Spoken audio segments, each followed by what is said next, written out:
a lot of harm in our body. We may experience various diseases such as lung disease, heart disease, like stroke, cancer, and asthma.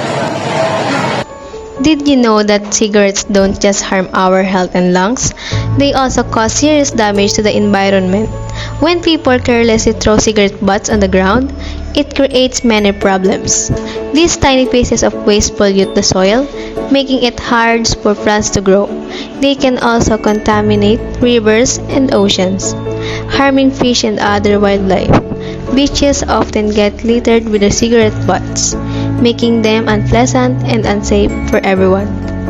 Cigarette butts can also block drainage systems, stopping water from flowing properly. This can lead to flooding, which creates even more issues for communities. Cigarettes are not just bad for people, they're also harmful to the environment.